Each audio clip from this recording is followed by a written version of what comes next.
Okay, this is just introducing Shoshana Greenwald, who's giving a talk at the Matafa Shoha. Okay. Okay, now, when it's finished, just to press this one when it's finished. Just press This that when one. it's Yeah. finished. Yeah. Okay. Thank you so much. okay, now are they, everybody's here? Where is he, Mr.? Oh, he went to Durban with a whole bunch of people. Dr. Bank. Yes. We're going to see them afterwards. After the meeting. This is What? just for the ladies. Oh, just for the ladies.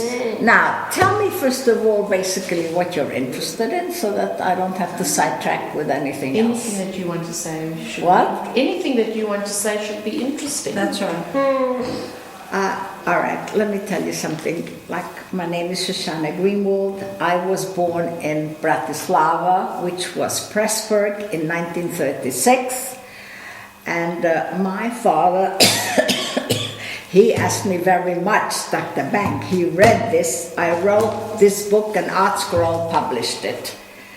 And my basic policy in life, from Gedolim, from my husband, from my family, parents and all, I was always Simchas Achayim.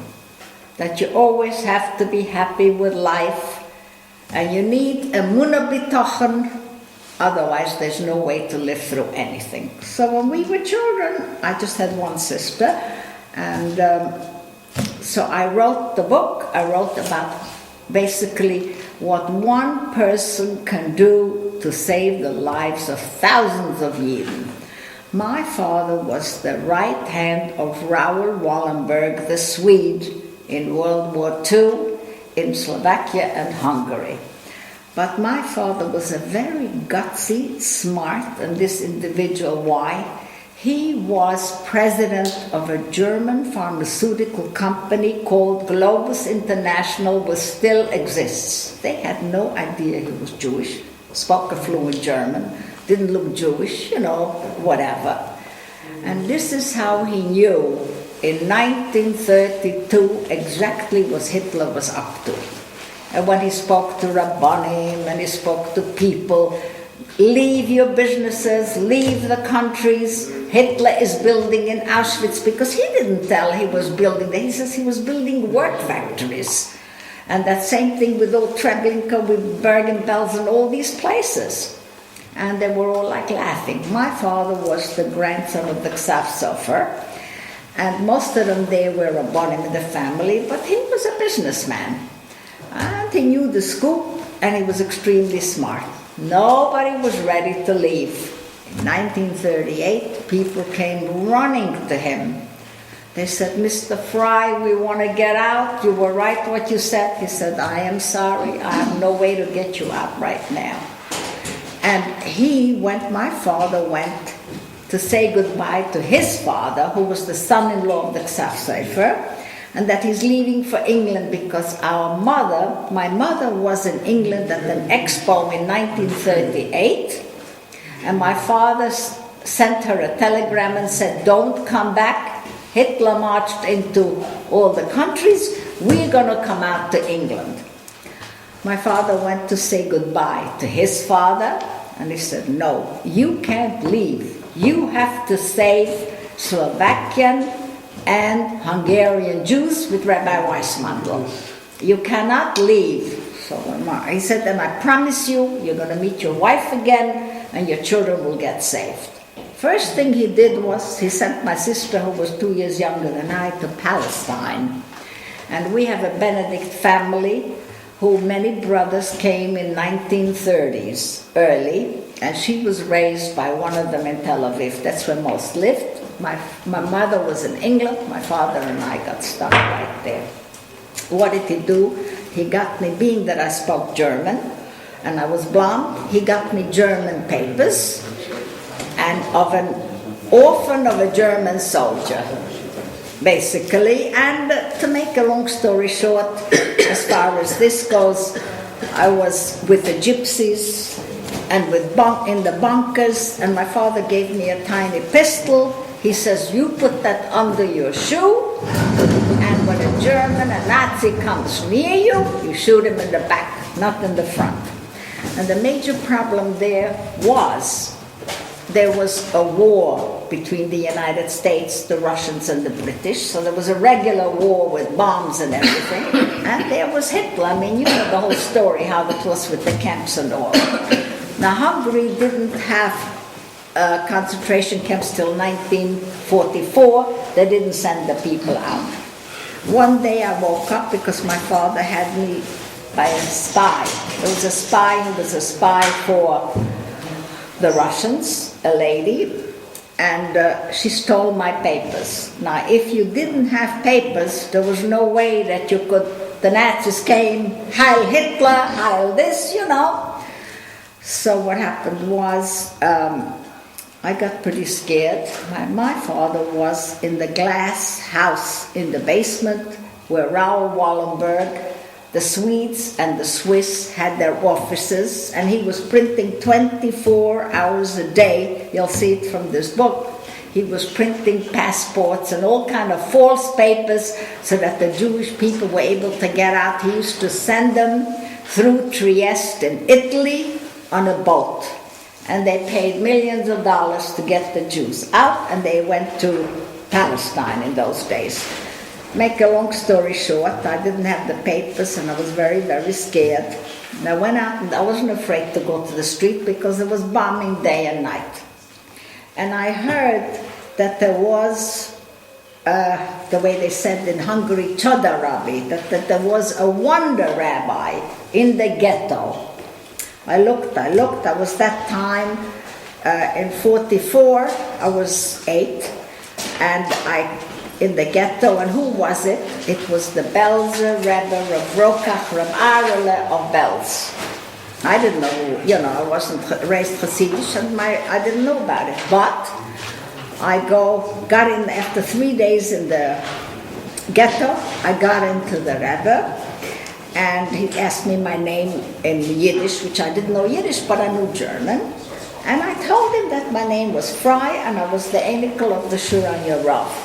He looks at me, he says, wait a minute, your grandfather was by us for more than a year learning, and he says to me, and I said, look, I'm very scared, I'm alone, I lost the papers, etc.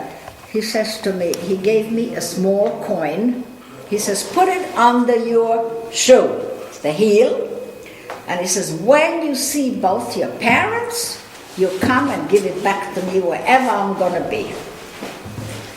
All right, he said that. I felt much more comfortable, and I wasn't so scared anymore. I slept in open graves in the Goyish cemeteries because I knew they'd never go, the Nazis ain't going to go to a Goyish cemetery. They're going to go to the Jewish cemeteries to kill people. And that was in 1944. 1945, December, the war was over. I want to tell you something. You heard of the Skolana Rebbe? The old Skolana Rebbe. I was a kid then, was going on 8, and in Budapest, they didn't have a stage or anything, so they took benches, put them next to each other, and the Skolana Rebbe was originally, Skolana is from Romania, and he was in Auschwitz. He came back, lost his whole family. He got up on the benches, and he composed Ani Mamin, the way we sing it today. That was the Skolana Rebbe. And he said in Yiddish, I'm adopting all of the girls and the boys that are of marriageable age and that need parnassah. There was over 5,000 of them that he did that to. He brought them to America. He married them off. That's a real true story. He was very humble. He never talked about it. The next thing, I came to Israel in 1953 on a ship. Why? From America, because I came to England in 1946 and was there for 3 years. My mother, Shoshana, was there. I went to school there with Rav Moshe Sternbuch, if you know who he is, from the Eid Haredis. Mm-hmm. And because everyone in England went to not to the co-ed schools, was separate girls and boys. And I said to my parents, sorry, the worst Jew is better than the best Goy. I'm not going to public school to sit next to a Goy. My parents had no say. I was alone for 8 years. And who was in the class? On one end of the room sat Rav Moshe Sternbuch, and I sat, girls, on the other end of the room. And recently even, it was so funny, I was involved with something about the dressing of the people in Mea She'arim, the women. Anyway, in short, they asked me to speak there, told us Aaron and so forth. And I had said that, listen, they said, we're dressing a certain way because we want to be the car of the Mashiach, you know, with the capes and the whole business. I said, yeah, how long ago did you start dressing like this? They said, oh, about 15 years. I said, oh, where's the Mashiach? Mashiach is still not here. So why are you dressing like this? Oh, because the Imahas dressed like that many years ago. I said, excuse me, I was in the Vatican. They didn't know what the Vatican was. I spoke in Yiddish. And and Titus, the Melech, Titus from Rome, who came and invaded Yerushalayim, took from the Beis Hamikdash 4 paintings of the Imahas. And they have it now in the Vatican, in their museum. I went there with the Goyish papers and so forth, because they don't let Jews in there, whatever, into their museums. I saw it and I told them, I said, if you want to dress in a certain way to be Mekar of the Mashiach, ask your Rebbetzin, told us, Aaron, she should design a special kind of a thing for you. So Rav Moshe Sternbuch heard about this, so he sent from the Eidah Haredis a letter. They're not allowed to cover their eyes. They're not allowed to dress the Muslim way, because I told them this was a Muslim way of dressing. Go to the old city, you'll see it. Go to the Rehov HaNeviim, the nuns, you'll see it. So he said, he says it's really, so he wrote a letter like that, and he sent me a note. I haven't spoken to him in ages, since I left England, that he gives me kol hakavod, that I said it and I wasn't afraid. What's there to be afraid of? So anyway, then I came to Eretz Yisrael, and the Belzer Rebbe lived in Rehov Mazeh in Tel Aviv. So, and I had an uncle and aunt who lived on Rehov Mazeh, Benedict, so I went to the Rebbe and I came and I thanked him very much, that it helped and so forth, and finished. But everybody was wondering, why am I coming in 1953 to Eretz Yisrael, a 15-year-old kid? Because I felt it was the right thing to do. So then there's one thing I can tell you that you can tell your children, yourself, or whatever. There are 3 things a person needs to have. Simchas HaChaim, Emunah B'tochon, and Ahavas Yisrael. In English? What? Can you repeat it in Oh, in English, yes. Simchas HaChaim is a happy joy in life. Emunah B'tochon, trust in the Rabbeinu Shalom, in the Almighty. He runs the world no matter what we think. And the last thing is, Ahavas Yisrael. We have to love every Jewish neshama. It doesn't matter if we got a beard to the floor, no kippah, no beard. Makes no difference.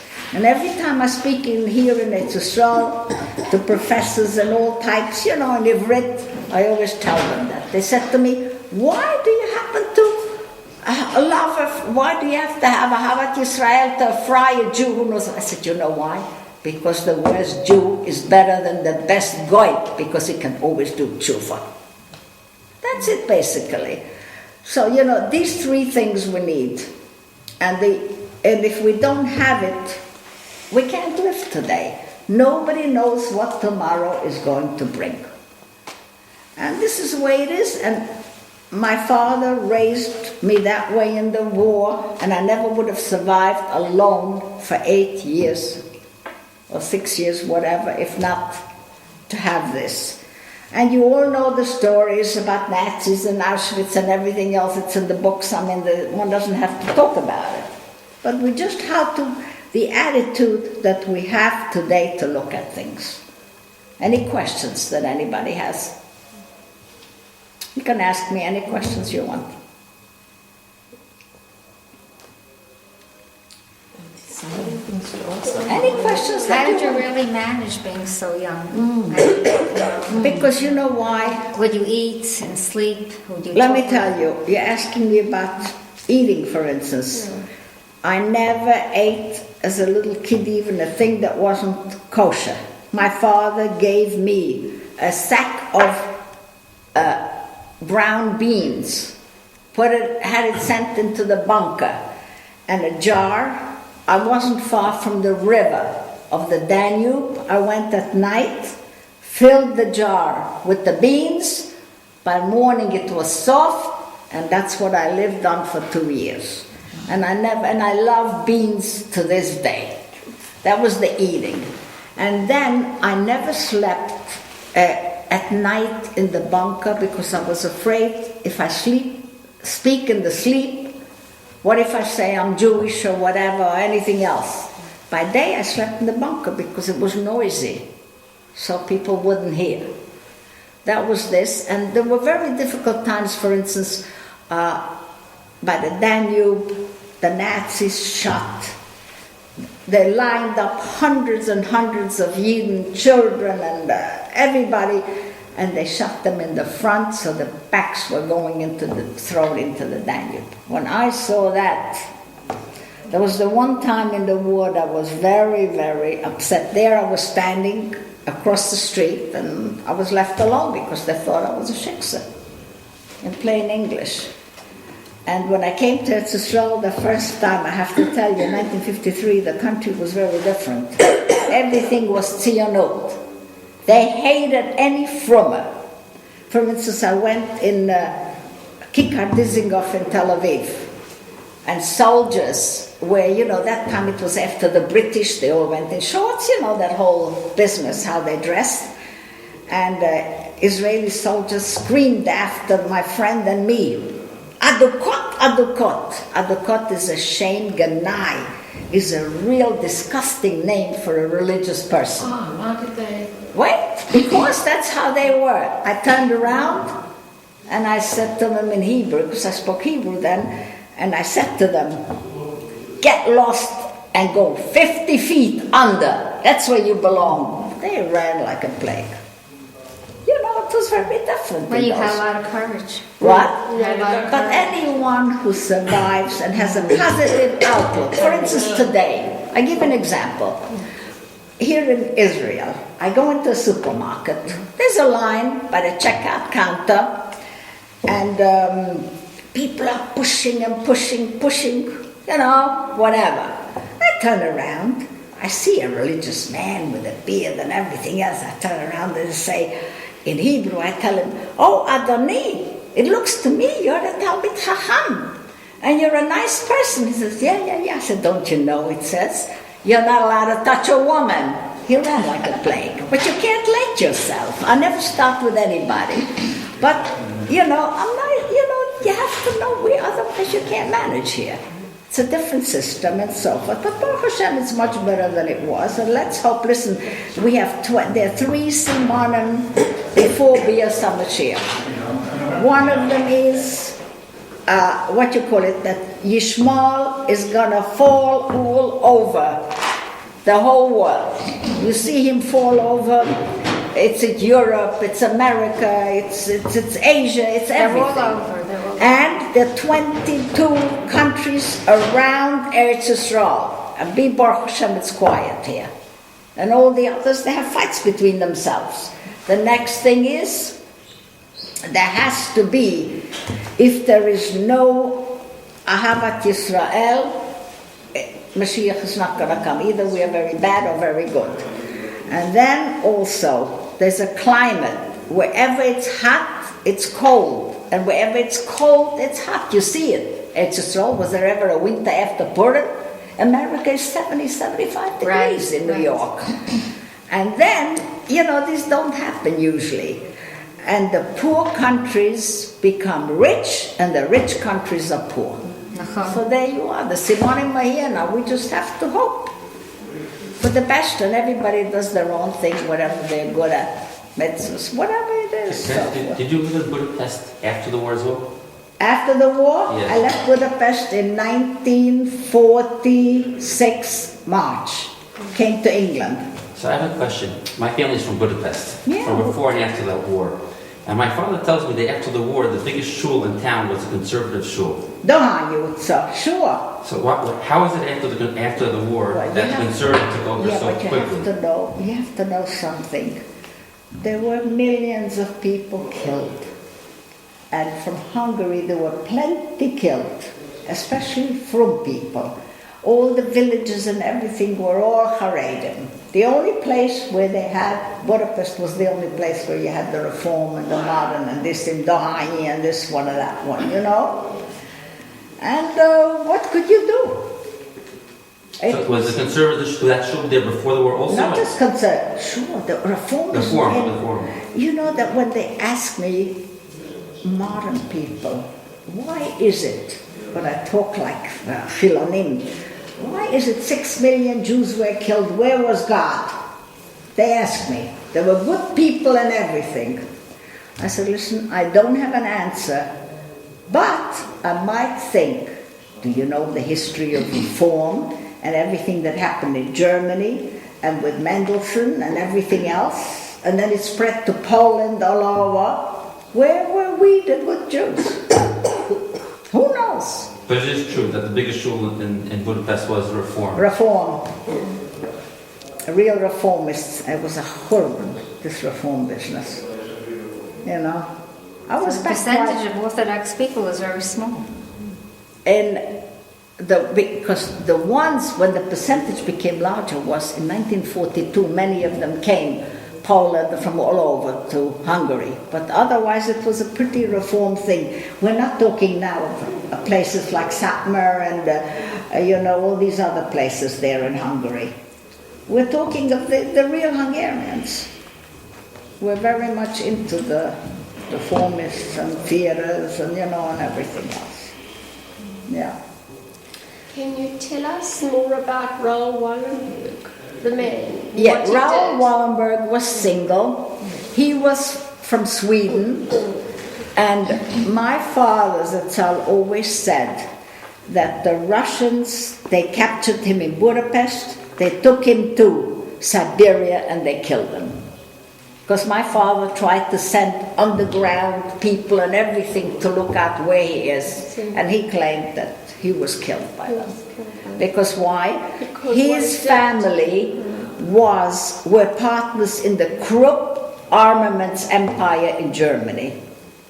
So that's why the Russians killed him right away. They thought that he was from that outfit also. But what did he do for the Jews? Tremendously. He The did false, tremendous- wait a minute, the false papers. Yeah. My father alone, it was so funny, my father, how he met him. How he met Raoul Wallenberg. My father was in a Nazi uniform and he was in the underground.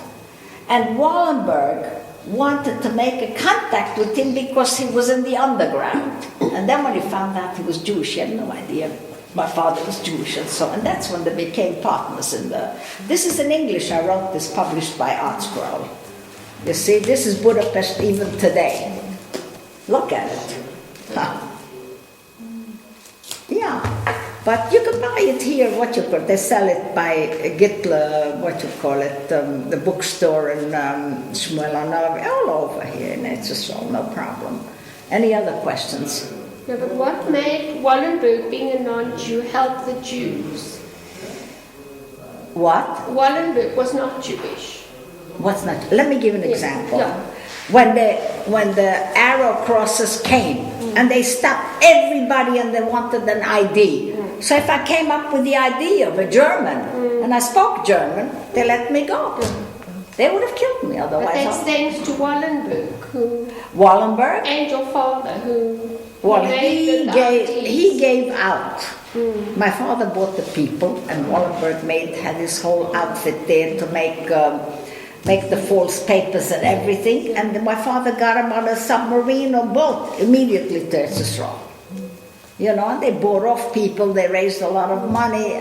It was a hard situation. Very. My father always was into helping people. And my father was regular. He was a businessman. who knows what, but he had his contacts with Germans and all over the world, like, America wasn't helping. He was very against the Americans because they knew that the train going from Austria and Slovakia was going straight to Poland to kill the people. Why didn't they bomb them and stop them? Here, this was my father. See? And he didn't look like Jewish to them or anything. And then he wore a uniform always, so. Yeah, Israel honored Wallenberg. Yeah, sure, because he saved a lot of people. I go once a year back to Eastern Europe and I repair the quarrel from the family. I've done it since 1958. Baruch Hashem for that. Listen, many people after the war built a nice family, did a lot of chesed and helped everything. And there are others again. I sometimes speak to the Nitzalei Shoah in Israel. They have a list, the government, whatever. So one day they called me. I said, how do you? He says, there's only 20 people your age. Everybody else is in the high 80s and 90s. Could you come and speak to people? They're very sad. I said, well, what language do they speak? Some of them I saw there when I came. They were the old Tzionut. You've never seen anything like it. In the high 80s, early 90s, they looked the image of, the real. And then there was some there from France, from Romania, from Germany, from all over. So I said, what language do they want to speak? I said, the best would be Hebrew, because you're living in this country and people wouldn't understand otherwise. So they were like, I said to them, look, you got saved, you have families, spouses, etc. Smile, be happy. I said, what are you missing? Nobody eats with 2 spoons at a time. You're eating with 1 spoon? You're fine. So they were laughing afterwards. And they said to me, how come you're happy? I said, tell me something. What should I trade it for? I'm fine, Baruch Hashem, like this. But 2 of them were really from France. The rest of them were Tzionut Chiloni. And the Tzionut didn't give them anything. So there you are. It doesn't give them that. They would have a rav or a shul or something or learn a little, but this is not up to me to say, But they used to be here. Well, Israel got millions and billions of dollars from Germany. And they used to be here about 650,000 Holocaust survivors. They're down to 35,000 now. Most of them died. Now they're looking for people to give them money. I get letters every single week. Nitzalei Shoah, for this, for that. I don't want anything from the Germans. You got to sign that you forgive the Germans. I'm not going to sign it. I don't forgive them. I don't need this person drink. What do you think they give her? But, Blood money. It's what? blood money. What? It's blood money. But the only thing that I did file for, if any of you have parents or you came from Europe, or if your parents are alive, there is a new thing. My grandmother's alive. Okay, so they came. Well, you can file too if your parents are from there. There is an Operation Heart, H-E-A-R-T. Look it up on the internet. Anyone who came from 7 of the European countries, or whose parents or grandparents lived there, and they had properties, and the properties were taken in the war, they send you a form to fill out, and then they send you a card or something that they received it and that they're looking into it. Now what you need is, you got to have an exact address of the property, the name that it was registered under. If you don't have it, you call the embassy in Tel Aviv of the various countries wherever the parents were. If yours were in Hungary, you call them. For instance, I called up and I said right away, I knew the address because I was there in the war and so forth. They immediately knew exactly what my parents owned. Yeah. And they said, look, we're going to send you a form. I filled it out and listen, I'm the only one that survived.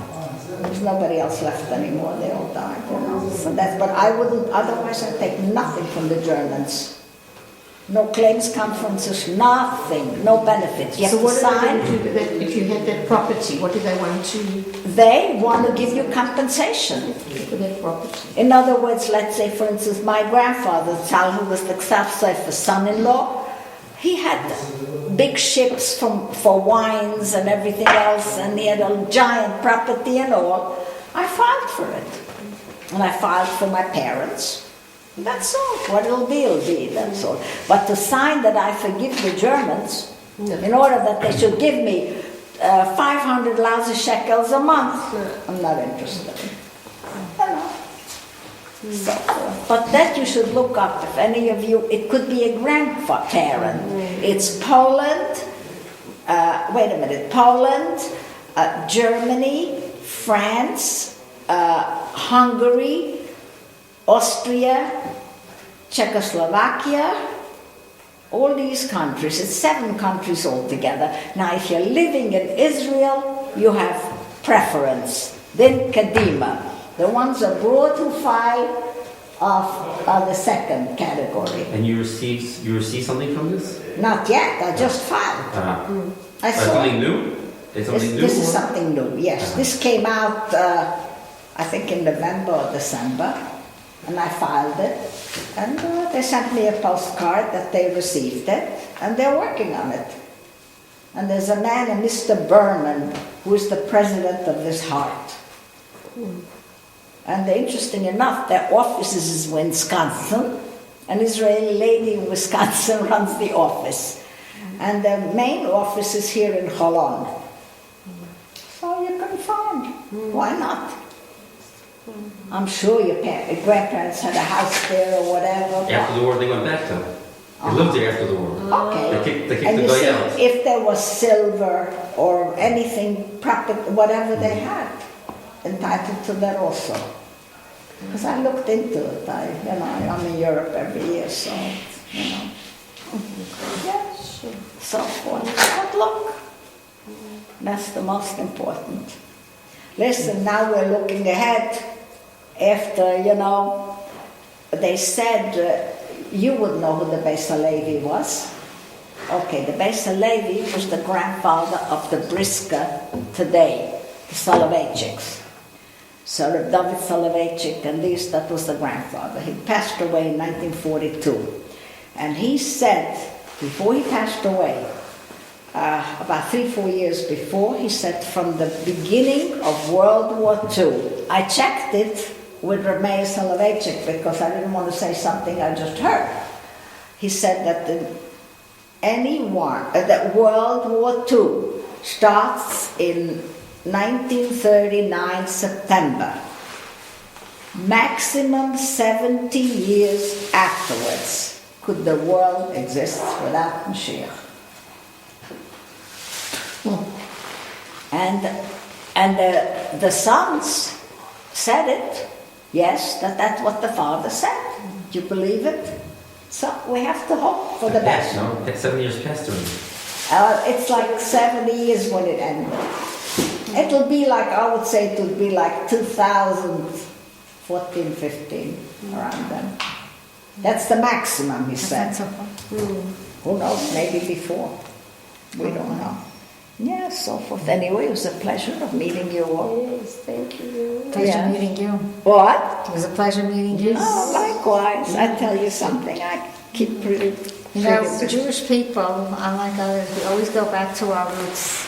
And we always learn from our Gedolim and the Chachamim. And See, I speak in seminaries, English and Hebrew, Israelis, and I speak on 5 topics, actually less. I speak on Ahavat Yisrael and Simchat HaChaim, one thing. Then I speak about Gedolei Yisrael today, what we have to listen to them and what we ask them and so forth. The next thing is Chavlei Mashiach and Bias HaMashiach, and the last thing is Shidduchim. Because that's a major problem today. So in the seminaries, it's very important to give the girls hadracha, to give them guidance in shidduchim. Which schools do you speak in? Which I seminaries? speak in all type of seminaries. Really? In Yerushalayim also? Yeah, only Yerushalayim. I don't travel out. But today that's a major, I made hundreds of them, but it's a major problem today. I call it the Haredi Mafia. Why is it a problem? I guess because my children now are entering that topic. Why is it a problem? Because people, I find, I made over 500 shidduchim, all types, Haredim, and I find people have expectations that can't really be filled. And I always say there are 3 things one has to look for in a girl, and 3 things you have to look for in a bacha. One is, one has to be a mensch. Right. A girl and a boy. If you're not, there is no marriage. Number 2, there has to be Yerushalayim, which means no addiction to internets, etc., Facebooks and the whole business. And the last thing is Koach Hamshicha. What is the Koach Hamshicha? When Avram, not according to Hollywood, when Avram Avinu got off his camel, Yitzchak Avinu, Yaakov, when he saw Rachel at the Be'er, he had a nishmasdige pull. I always tell the young people, if there is no nishmasdige attraction, there's no shidduch. You meet once, wasn't bad, you meet again. If the second time is worse than the first time, forget it, cut your losses right there. And people always say, you go 5-6 times, you meet, don't change. And if there isn't that, listen, you see with the others what it was. It's not my idea. So, Baruch Hashem, but they're not realistic. And the money situation? That's gefährlich. Yeah, but I have a solution. You can't just be critical. I told them like this. I went to the Misrat Hadatut, to religious ministry, who pays the Kailalim every month. I said, could you please give me a list, except for Yerushalayim and Bnei Barak, every kollel there is in Eretz Yisrael. How many do you think there were? What? Must be hundreds. A lot more. And some of them very good kollalim. I wanted to know the name of the Rosh Kollel with his phone numbers, how many study there, what they pay monthly, what the job situation is for the women, and what the rentals are. Once I gave out that sheet and everything, because I speak once in 4 weeks about shidduchim to Americans and Israelis. They never ask the question again. Because if you want to, it says Me'aniyim Teitze Torah. It doesn't say Ma'ashirim. What's the matter with you? So now they manage. They thought about it and they realized. Because this was a Haredi Mafia. What if the parents don't have money? The halacha is, if a father is a Talmud Chacham and has proven himself and he can't afford to help a son-in-law, he comes first.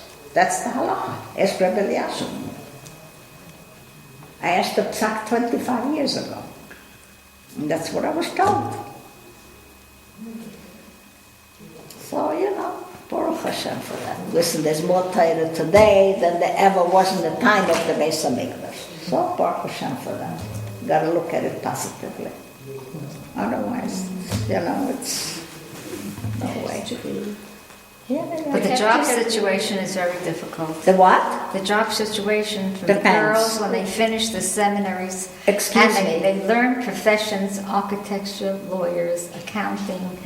They learn everything. I'll give you an example. The seminar Hayasham, the seminar. My daughter went there. All right, so I have a niece there who graduated everything in computers. She's a manager by Matrix. Why? Because 200 girls took computers the same time, and Matrix wanted her to manage them and bring the whole 200 of them to Matrix. Parnassa is a mazel. It is a must. It's tefillah, it's everything. You know how many job offers I get because I speak languages? I'm not interested.